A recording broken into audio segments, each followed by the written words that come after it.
जय श्री राम, जय श्री राम। दूसरे दिन ब्राह्म मुहूर्त में निद्रा त्याग कर मुनि विश्वामित्र तृण शैयों पर विश्राम करते हुए राम और लक्ष्मण के पास जाकर बोले, हे राम और लक्ष्मण, जागो, रात्रि समाप्त हो गई है।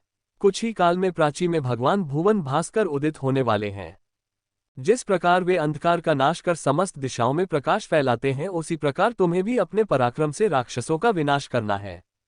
नित्य कर्म से निवृत्त हो, संध्या उपासना करो, अग्निहोत्रादि से देवताओं को प्रसन्न करो, आलस्य को त्यागो और शीघ्र उठ जाओ, क्योंकि अब सोने का समय नहीं है। गुरु की आज्ञा प्राप्त होते ही दोनों भाइयों ने शय्या त्याग दिया और नित्यकर्म एवं स्नान ध्यान आदि से निवृत्त होकर मुनिवर के साथ गंगा तट की ओर चल दिए।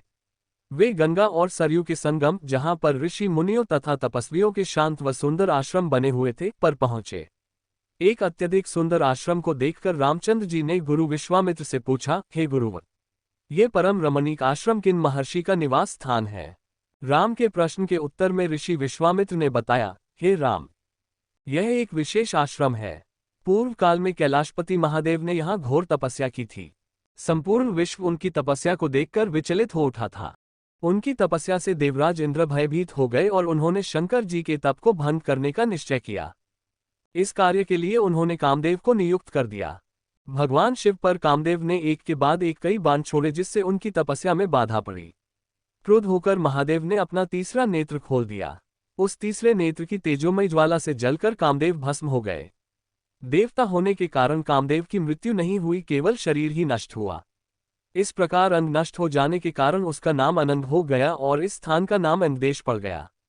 ये भगवान शिव का आश्रम है, किंतु भगवान शिव के द्वारा यहाँ पर कामदेव को भस्म कर देने के कारण इसे कामदेव का आश्रम भी कहते हैं।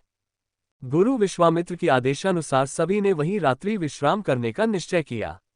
राम और लक्ष्मण दोनों भाइयों ने वन से कंद मूल फल लाकर मुनिवर को समर्पित किए और गुरु के साथ दोनों भाइयों ने प्रसाद ग्रहण किया।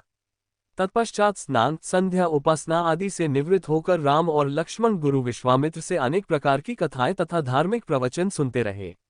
अंत में गुरु की यथोचित सेवा करने के पश्चात आज्ञा पाकर वे परम पवित्र गायत्री मंत्र का जाप करते हुए तृण शैयाओं पर जा विश्राम करने लगे।